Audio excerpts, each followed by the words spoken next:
এইবোৰ লাইট কথা টেনশ্যন লৈ নাথাকিবা। এবছৰৰ মূৰত মানুহটো লগ পাইছো, তাকো এইকেইটা দিনৰ কাৰণে। কিয় মনটো বেয়া নালাগিব কওকচোন? মন বেয়াকৈ নাথাকিবা, আমিবোৰ আছোতো, ড'ন্ট মাইণ্ড। কি কি কথা কয় হে এইবিলাক? হে অ উচাত মাৰি গুচি গ'ল যে হোৱাই। ইছ ৰাম, সেইটো কথাতে ইমান মন বেয়া কৰিব লাগেনে? তই কি বুজি পাবি কমল? মই কি বুজিব লাগে কওকচোন? আগতে বিয়া পাতি ল, তাৰপিছত বুজি পাবি। বিয়া পাতিলেনো কি হ'ব? মইহে জানিছো মোৰ মনটো কিমান বেয়া লাগি আছে। হেই একো নহয় অ, আমি আছোতো। কি হ'ল?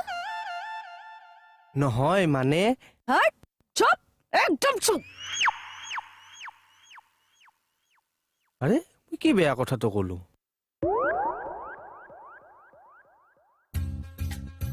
ছাৰ মই পালোহি। এইটো ক'ব লগা কথা